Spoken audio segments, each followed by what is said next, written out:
So let's keep with the financial markets in Africa, where Exness is one of the world's biggest multi-asset brokers with plans to make significant expansion in the sub-Saharan African region. Over the past years, Exness has acquired a license from the authorities in South Africa, and its latest license is from Kenya's Capital Market Authority. Terrence Hove is a senior financial market analyst at Exness, and he's joining me now for a conversation around the continent's financial markets. Great to have you on the show tonight. Hi, good evening, Bason. How are you today? Thank you, Terrence. It's good to have you tonight. Give me an analysis of investor sentiments in Frontier Africa under the current global headwinds since we started 2022.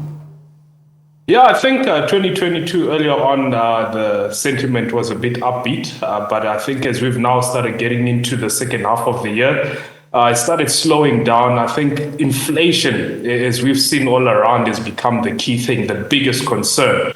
And this has started to dampen, investor and business sentiment, more so because of fears of recession that are starting to creep into the various economies, because the inflation is persistently high, across different economies. And we've seen how central banks have been trying to respond adequately and aggressively to tackle that high inflation and hopefully avert possible recessions in the various economies.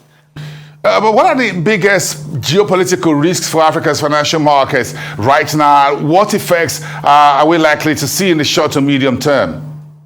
Yeah, I think the biggest one that everyone's has got an eye on is, between the Russia-Ukraine crisis that's been happening, and hopes that have always been, I think, since it started, that some kind of peace would or negotiation will happen.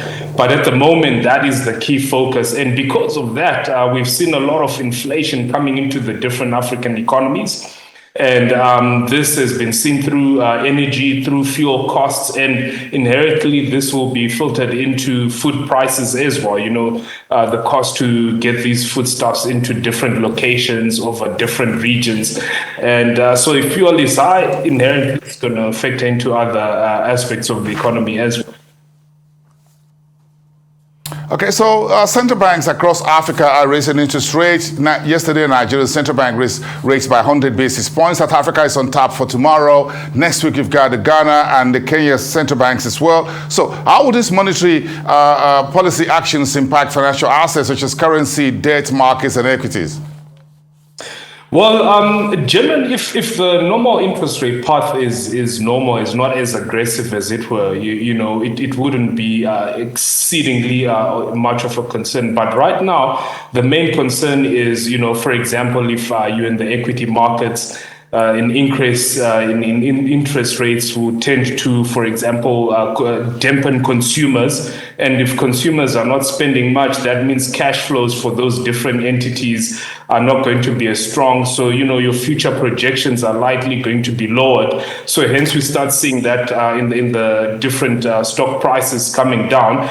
But on the flip side, an increase in interest rates sees, treasuries, for example, bonds being more attractive through the coupon payments that they pay. So, but generally, if interest rates are as aggressive as they are at the moment, money becomes very tight to get hold of. And I think we're starting to see that coming across, different economies as well. And hopefully that will start filtering through into the actual inflation number that the central banks are actually looking to start lowering down. Interesting. Just to sum it up with you tonight, tell me about your multi-asset business across Africa as a broker. Where are you making inroads on the continent? What are you bringing to the table? Terrence? Yes, I think that's a very good question, Bason. I think Africa in general is a region that we are highly invested in, as we mentioned earlier on, with the two key licenses that we've gotten into in the two key economies, and we are still growing. One of the main things that we are bringing to the table is regulation. That's very important to make sure that our investors and our clients' funds are well secure and they're trading in a safe and secure environment. So that is very important. And it gives trust, it gives authenticity into the type of business that we are growing in Africa, and also making sure that, our clients, are well taken care of all the time. All right, many thanks, Terrence Hove at XNest. Enjoy your evening and see you around next time.